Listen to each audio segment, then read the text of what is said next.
feel that the artist's value goes up once you're deceased, which it should be actually the opposite. And I'll say, just from the beginning, I've noticed you seem to be one of the most outgoing artists I've met as far as business sense, or just trying different things, experimenting, not worrying about not appearing as this pure artist. Where do you attribute that to? Well, like you said, it starts off with coming up with an idea and then experimenting. Just a couple of trials and errors. I know I'm gonna fail, but at the same time, I know it'd be worth it at the end. You know, just gotta keep pushing. I just come up with all different ideas, concepts, and stuff I've learned over the past with sales and marketing, and try to apply that towards my art business. Okay. They're able to look at this, and it has all my information, you know, and where they can, you know, you can contact me and find me, as well as my website, and it gives them a preview of what I do. You also have kids, with twins and one on the way. Yes. Do you think that kind of adds to the grind of actually wanting to make your art money, you know, capitalizing off of your art? Yeah, it's really not so more about the money. Well, it is kind of sort of, but in a way I look at it as I want them to have something, you know, as they get older, so it inspires them to, you know, be creative and get that business mindset to keep the, you know, the future going in future generations. Okay.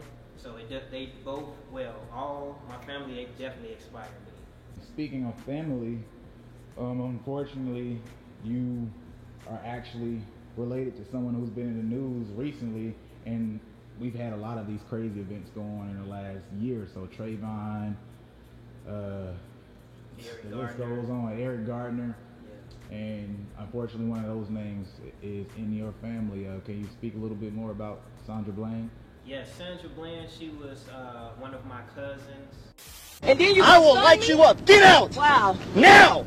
Wow. Get out of the Really, car! for a failure to signal. You doing all of this for a Get failure? over there! Right, yeah. Yeah, let's take this to court.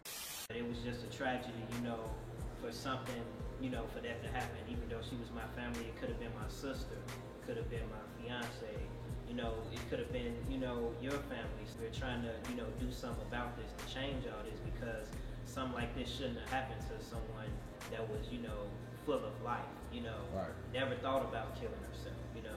So it could be overwhelming with the media and all that, but at the same time, you always have the option to try to, you know, push them away, or, you know, reach out. You try to look at the positives, you know, use them as a positive source to get your message out. And I saw your tribute piece on Instagram. How long did that take you? What made you decide to do a tribute piece? Well, it actually took me a couple of days, like maybe like a week and a half, because you know, I found out about the incident. It was like, okay, I want to do something. I haven't seen her, you know, since the last time we had a family reunion, but I wanted to go ahead and do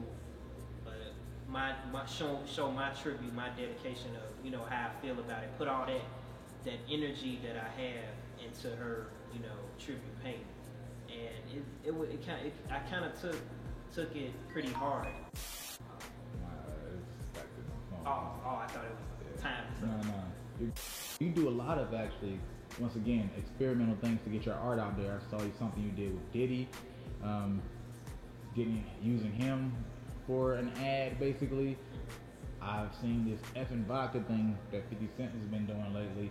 Talk more about your approach to that campaign and where you hope it takes you. Well, first off, it's more of I look at it more as a marketing strategy, using it as an outsource, getting their, you know, celebrities' attention, because, you know, they have more plugs, or, you know, they might be willing to do business with you. And so, you know, taking it with the 50 Cent perspective, you know, I got his attention with his effing vodka, and hopefully I can do business with him, you know, in the future, as far as like doing some paintings or have limited edition bottles, you know, with my artwork on it. So just being able to get recognized by another great artist is like, it's definitely a humble experience, and I try to, you know, use that to strategize and market myself. You're also an MMA, you know, mixed martial artist. Yes. You have to use strategy in those fights. You have to use techniques in those fights. So have you found kind of a commonality between that and your art? Well, I look at both of them as chess. You want to beat the next man, you know, to the punch with MMA. So I try to think of it as chess. I love playing chess, by the way. But so I try to look at that, and then as well as with my art technique and strategy or whatever, I try to, you know, think outside the box, come up with something that I haven't seen artists doing. How can I use that and apply it to my technique that I already have and create something that's unseen that can help me, you know, further my, you know, knowledge and technique. I know that I have a job that I have to do. I have a message that I want to get across to help emerging artists like myself and others, and inspire others as well, especially the youth. So you travel to the future. What would you be doing in that moment that puts a smile on your face? I'll be shaking my own hand and be the biggest Tasmatic fan ever. And at the same time, that can cause a conflict going into the future. You know, with the, I'm not gonna get into that, dude, but